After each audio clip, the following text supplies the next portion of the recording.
Mino Line Media presents the Business First Podcast. Hi, all, and welcome to a new episode of Business First with Sonia Aline. I am your host, and today we're going to be talking about one of my favorite topics in business. I mean, I have a lot of favorite topics in business, but branding is one of my favorites because it's one of the things that I do. And the gentleman that's about to enter the studio has a lot of interesting perspectives on branding and what it looks like today and how companies can be successful in it. So I'm really excited to introduce you to Carlos Williams, who is the Prime Minister. We're going to talk about that. Who's the Prime Minister of the design branding company, DBC. Welcome, Carlos. Thank you so much for having me, Sonia. Thank you for being here. So you like to see yourself in this unique space in branding. And even just to start off, you call yourself the Prime Minister of the company and you call your clients the citizens. So tell us a little bit about that, why you decided to call yourself the Prime Minister and why you see clients as citizens in your business. So I'll do it a little bit in reverse. So we first saw our clients as our citizens because without them, we can't exist. We work for them, we work with them, and we're always trying to get them to continue choosing to live in what we call the city state of DBC.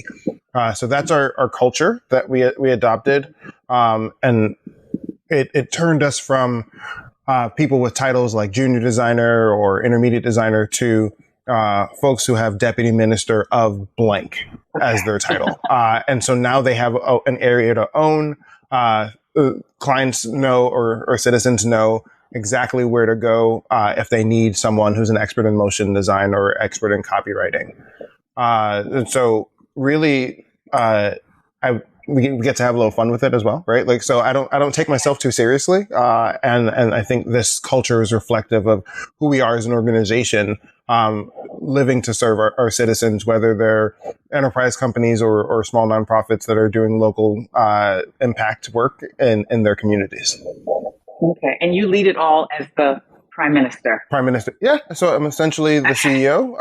But I really do like the Prime Minister title.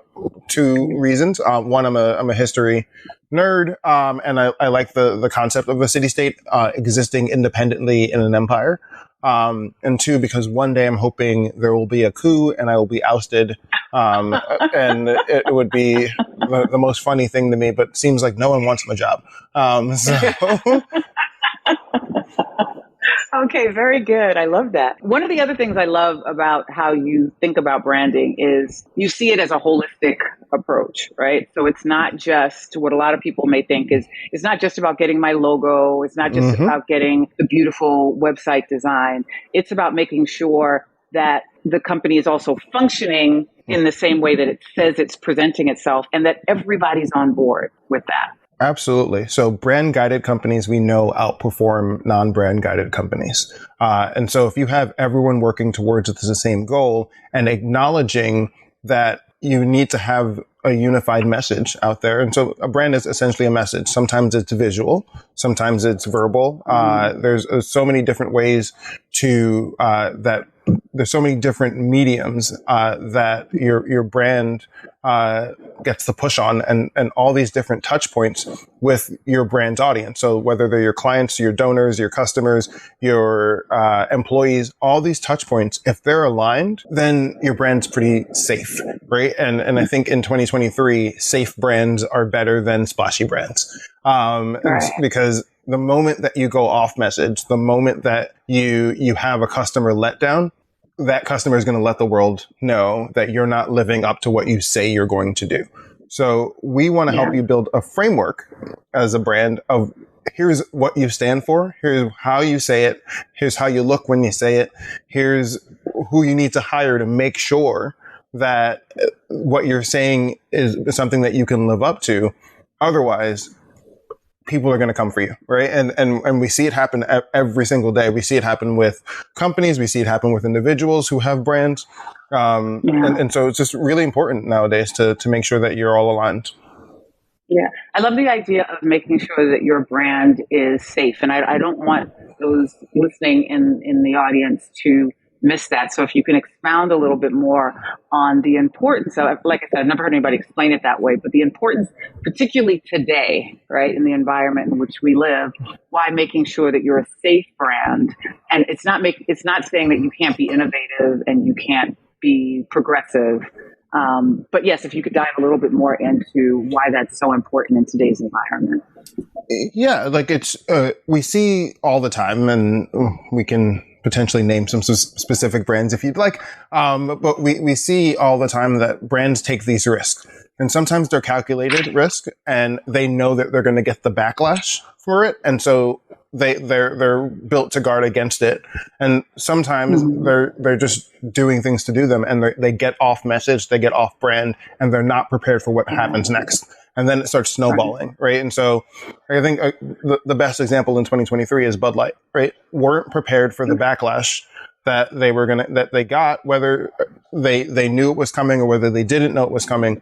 That snowball and the way that they handled it right afterwards, it wasn't a very brand guided way to handle it, right? Like it didn't seem like they had brand values to lean back on and say, like, you know what, we're taking a stand for something.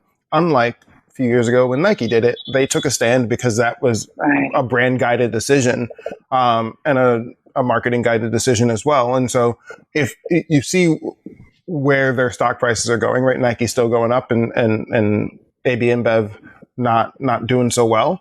But if you make conscious brand decisions and you can look at the brand values on your virtual wall or your physical wall or around your neck on a lanyard, and say, like, hey, can my brand values guide my decision making? Can my brand, are we on voice? Are we making sure that we've empowered someone to say, no, this is not on brand? And whether it's a cool thing to do or the right thing to do, it's something we're stepping out. So do we need to change our brand to adapt to it?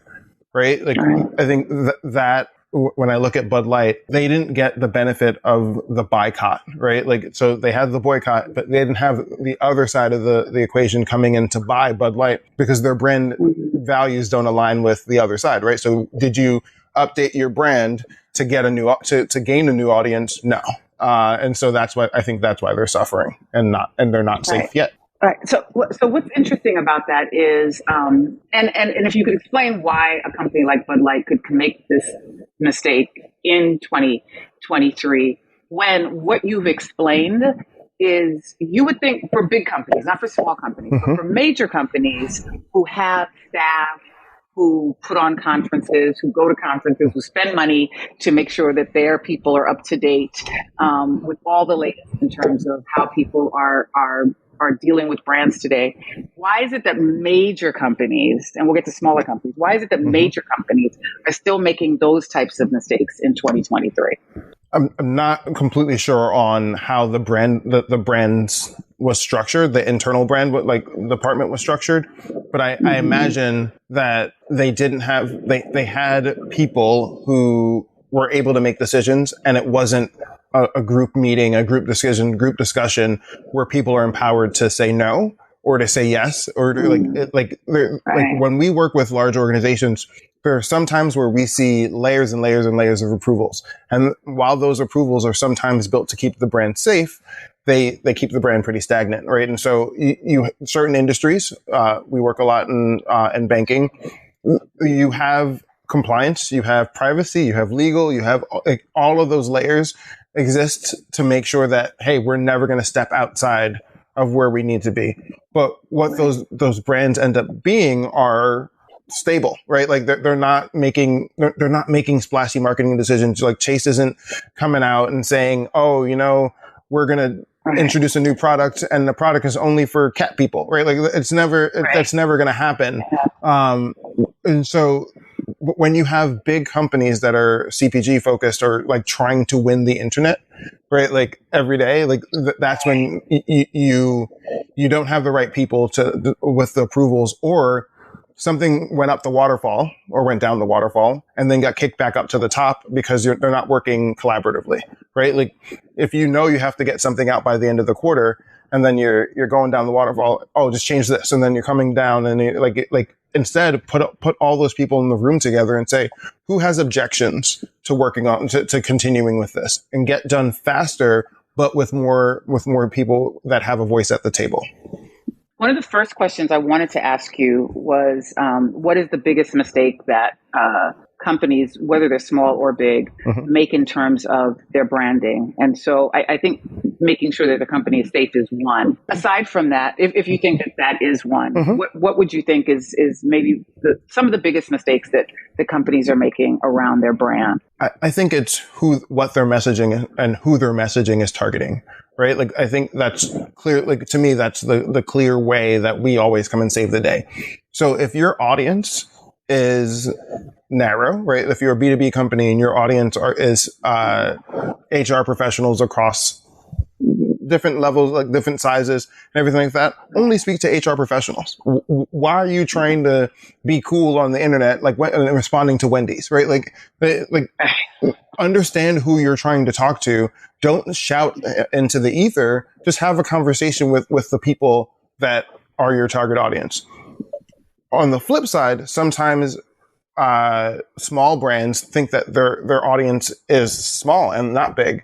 And in the world where you can ship anything to anywhere or you can deliver a service remotely, should you be talking to a much larger audience versus this geographic audience? Because I'm a small business and I'm based in Kentucky, I'm only talking to Kentucky. But like, there's a lot of money out there outside of Kentucky, and if someone in Kentucky benefits from it, who's to say that someone in Chile won't benefit from it, right? Like, so understanding what your product is, or what your service is, or what the value that you're creating is, and who that audience is, and then only have conversations with them. Stop trying to get everyone else involved. Want to get a little bit into your background in terms of how you got to where you are. You've grown this business for roughly 10 years now. It's roughly a 10-year-old business. And I saw online that you are now offering 401k, that offering that type of compensation for your employees, which is huge for a small business and a small Black business. All right, so congratulations on that. Thank you. How did you get started, and what did you see for yourself as you were starting on this path? That's a wonderful question. So I fell backwards into this. It's not what I wanted to do. I thought I was going to be running an airline at this time in my life. Yeah, so that was my goal. And then I found myself working in commercial real estate. I wasn't really challenged at work, and I was just I've always been designing, right? So my handwriting is pretty terrible, and dexterity is not my thing. So once I found that I could do art or layouts and things on computers where you have an undo button and you don't have to start all over again, I really took to it. And so I was always designing and so building websites for people. And so when all my friends started getting married, I was just like, yeah, I'll do your wedding invitations. And I was doing like these really crazy custom wedding invitations because I knew who the bride and groom, or the bride and bride in a couple occasions were, right? Like, so I knew them. And so I could create a whole wedding suite that are just like have hidden secrets about them. And you started hearing like I started hearing like, you should do this more often and you should charge for it, because silly me I wasn't charging for it. Right. And so, I was like, yeah, but like, I'm a terrible artist. Why would anyone pay me to do any of this stuff? And so, took a risk, right? Like, I still have a full-time job. I have time on nights and weekends. So let me just start cranking out work and showing it off on the internet.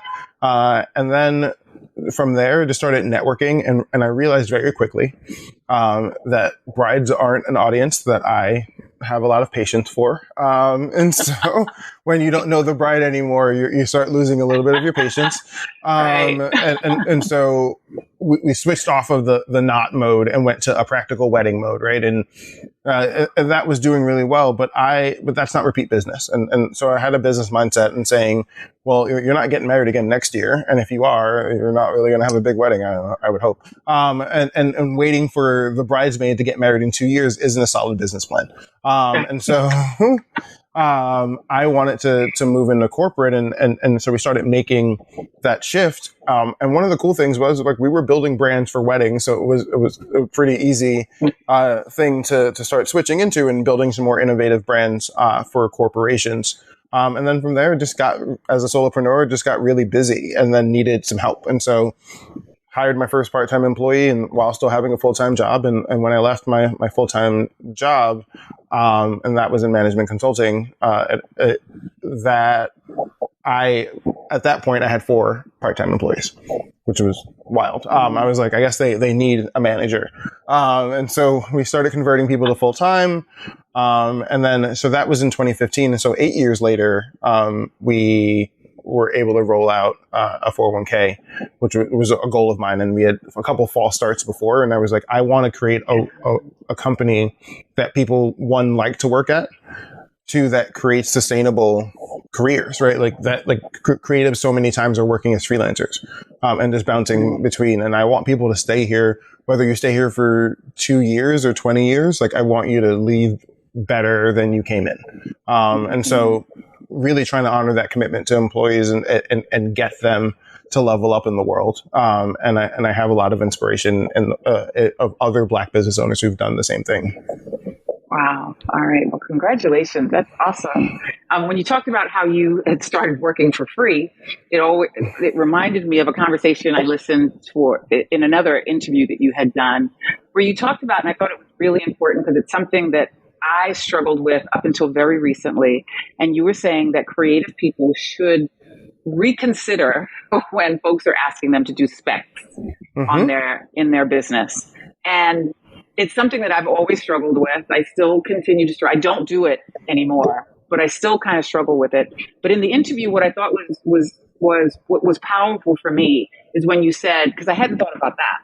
It's the only industry where people do ask for specs is the creative industry. And so if you could explain a little bit about that and why you feel so strongly about not providing specs for a business. Yeah, there's a reason why DBC doesn't get involved in the advertising world. And the biggest reason is most of it is you do a campaign on spec and then you hope the company buys it. And I think that's ridiculous. And I hope that everyone in the industry starts changing that.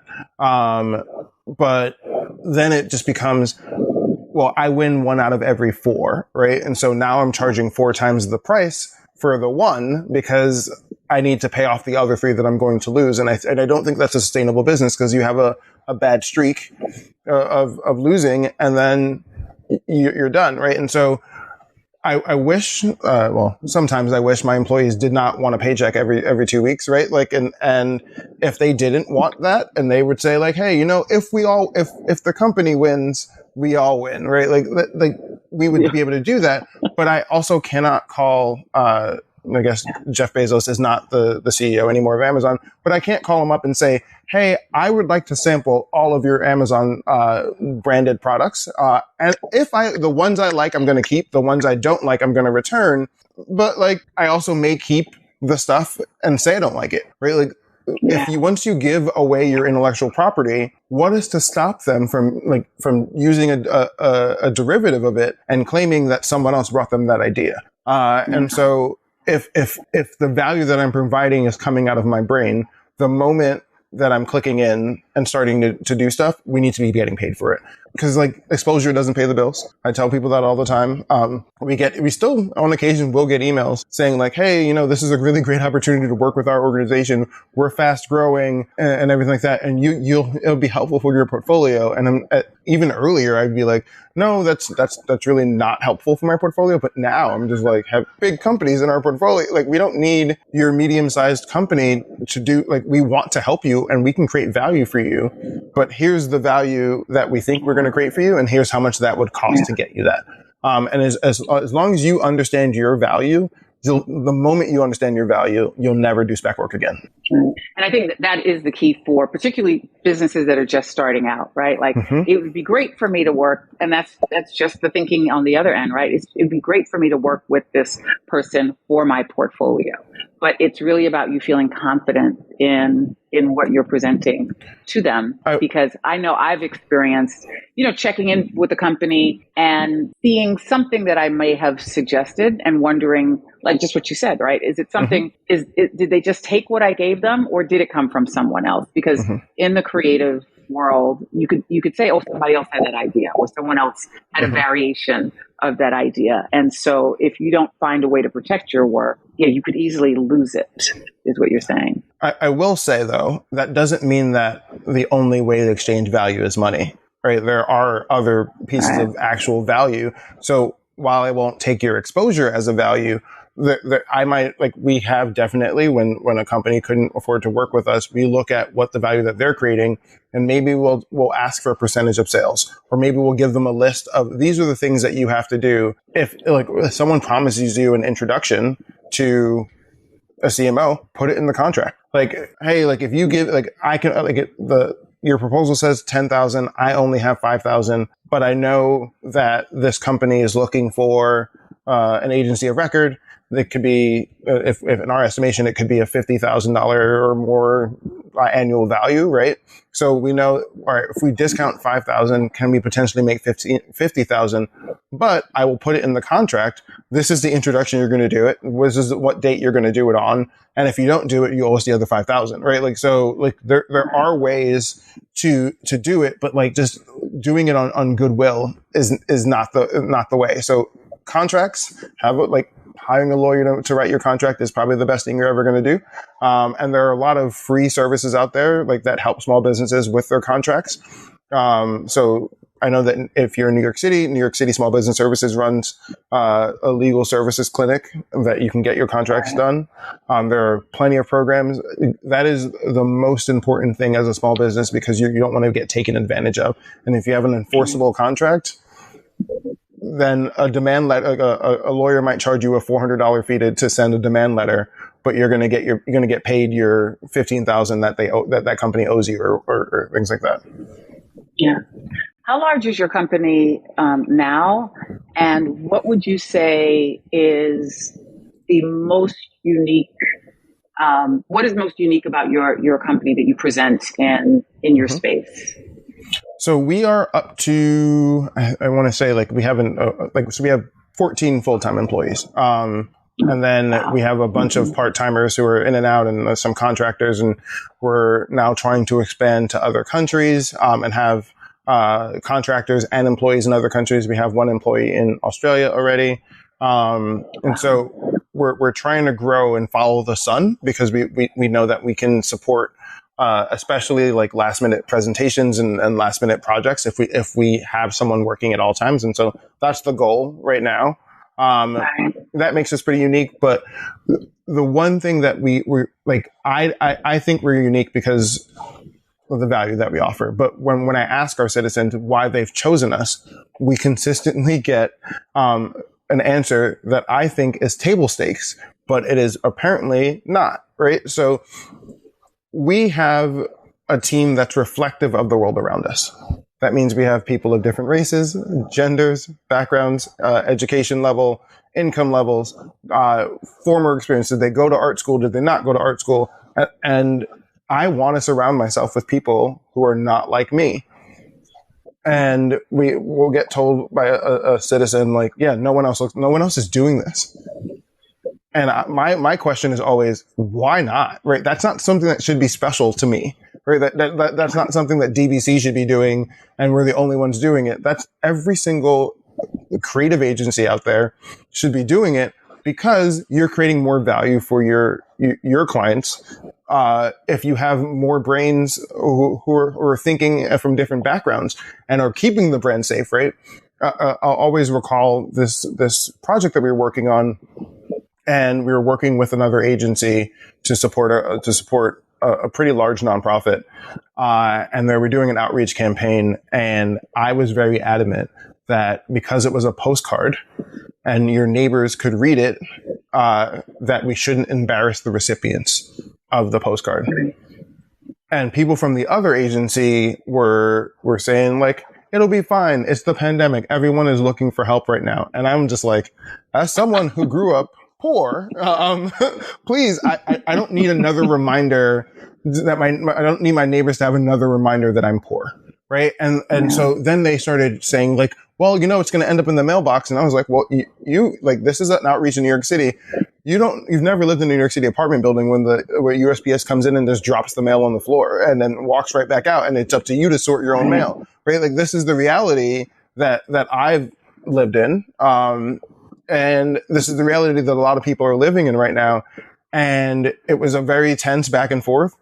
And at the end of it, like the client was like, I agree with Carlos, right? Like, and so I'm just like, it wasn't for me to get a score point. It was for me to actually consider the end user of the product.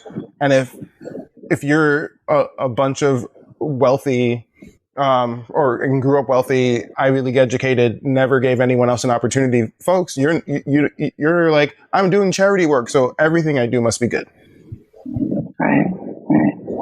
What do you think, this year and overall, one of your biggest lessons in terms of either an aha moment or some really important insight that is a teachable moment?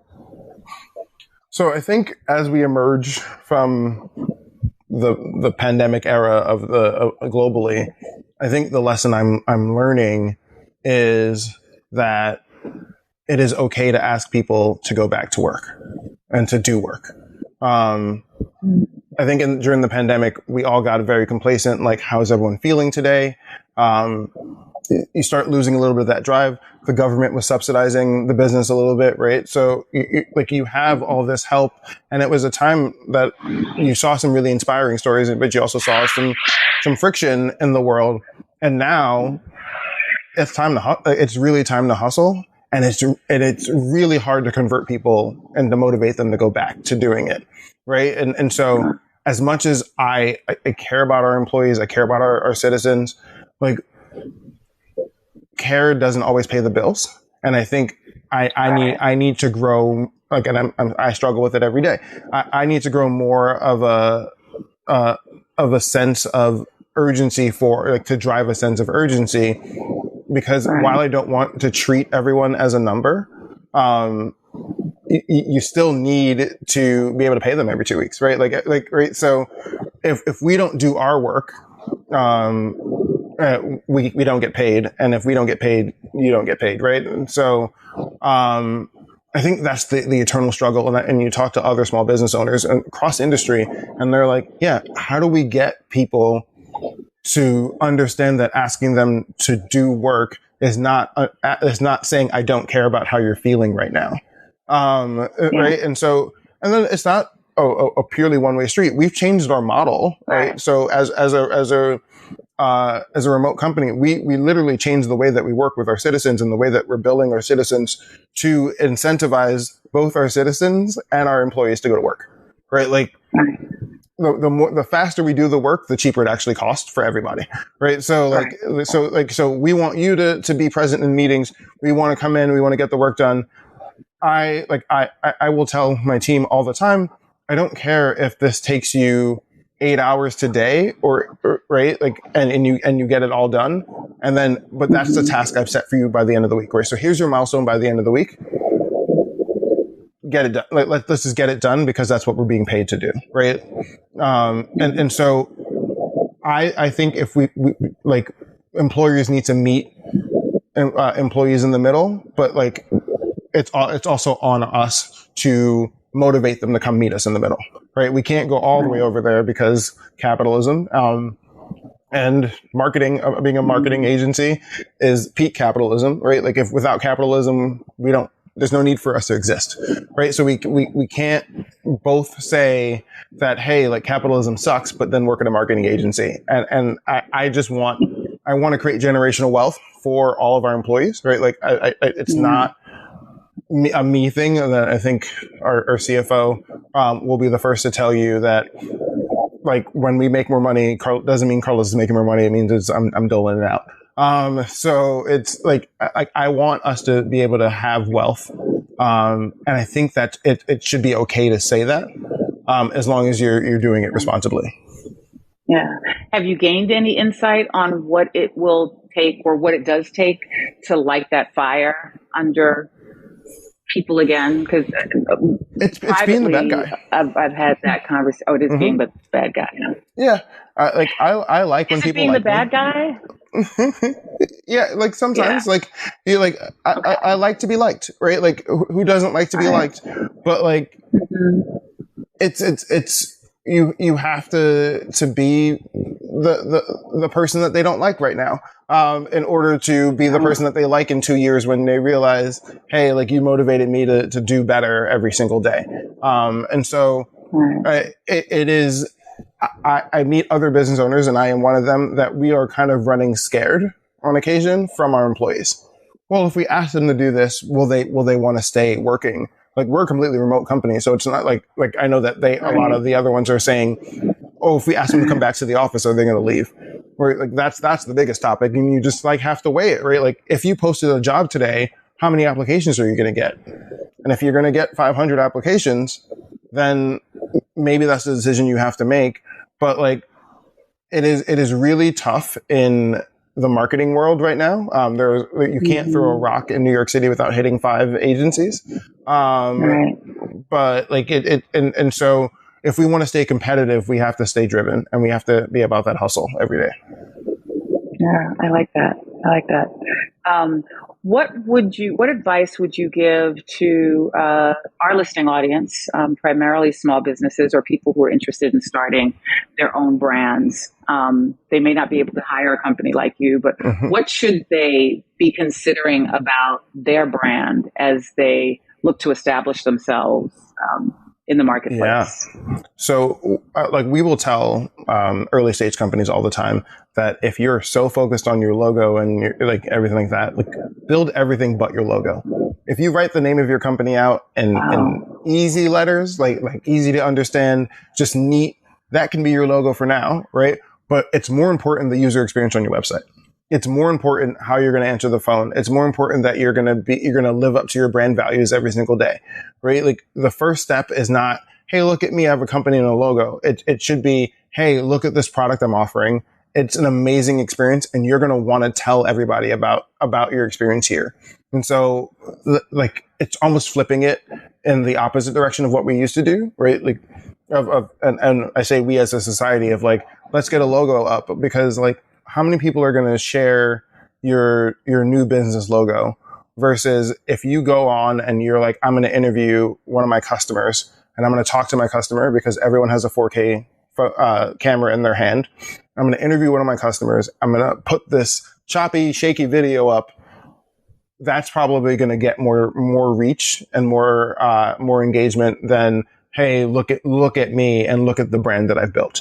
And then most companies rebrand every 5 years anyway, right? And so if you put so much effort and you're like, I can't launch my brand until it's perfect, then you're never going to launch. Like, either you're never going to launch or you're not paying attention to the right things. And then the moment that you have some business intelligence, and you realize, hey, my customers are telling me they actually want this, you're going to have to change your brand anyway. So if you're going to change that visual identity anyway, focus more on the branded experience versus the visual identity. Yeah.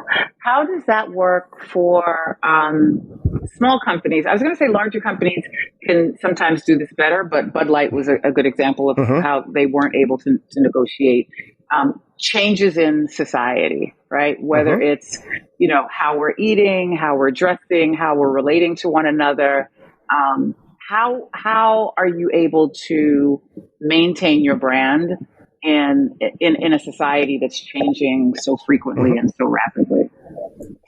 I would say it should be easier for smaller companies because you don't have shareholders. So stand for something, right? This is what this company stands for, and it's very reflective of your values. And so if you're going to navigate the world and you have core values and everyone has core values, if you're willing to compromise that value for money, then it's not a core value, right? So be honest with yourself and say like, hey, what are the things that we will not do as a company, or that I will never compromise on as a business owner? And that is the foundation of your brand. and that can't be moved, right? So if you can learn and you can grow, and your values may evolve, but like if the world tomorrow said, hey, like we're kind of doing this, we're moving on from focusing on Black entrepreneurs. Am I going to start hiding the fact that we're a Black-owned business because, that's not the thing anymore? 2020 is long gone. No, like we're not going to change who we are. Like, is the only thing about DBC is that it's a Black-owned company? No, but like celebrating our diversity and our inclusion is a big core value, and it drives our decision making, right? It drives our hiring. It drives the types of clients and the types of projects that we want to work on. And so if we just change, if we move with the wind, then you're never, like, you never can layer on the revenue. And that's what I'm trying to do this year, is like keep these clients that we have. So, and then add new citizens. Like the citizenship of DVC should be growing, not staying the same population size, because we're going to be stronger with more citizens, right? Like we can start making them talk to each other. We can, learn the things that we're learning from all these different industries that we work in, we're going to apply to the other industries that we're growing in, right? Like, so if you're stronger with more people, like, well, DBC is at least stronger with more people that we consider our citizens, and that's where that's my sole focus, right? And so if we change our core values, that means we're probably changing our citizens, and we're back at square one. Okay. And so, and what do you expect for, what does Carlos's future look like further down the road?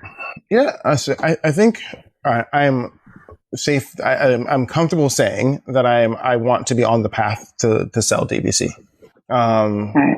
Like a few years ago, I had a sales coach who asked me why I was doing this altogether. I have an executive coach now who's awesome, who will ask me, like, hey, so what are you putting yourself through the trials and tribulations of being an entrepreneur for? And it used to be like, I want to be successful. And then they started asking, what does success look like to you? And I didn't have an answer. And right, because some people will say, oh my God, your company's so successful. And I'm like, no, it's not. We still have so much to do. Right. Like, and so if my perception of success is never at the end of the rainbow, because like we'll get bigger, and then I will be like, okay, well, now we want to get bigger, and then we want to get bigger. So like, what are you doing this for? And I was like, you know what? I'm doing it to create generational wealth.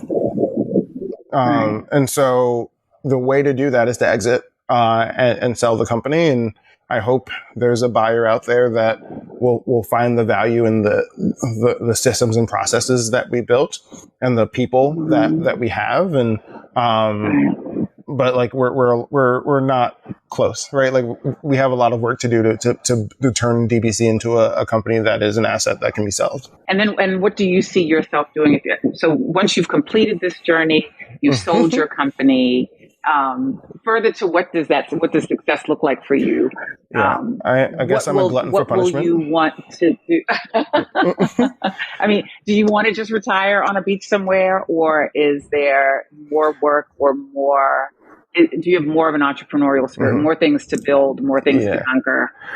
So every time I'm on a beach, I'm like, I could just sell DBC and this is where I'll live forever. But like knowing myself, we're going to run it back. We're going to build another business. Right. So, this time it'll be different. I think I want to build a product business versus a service business.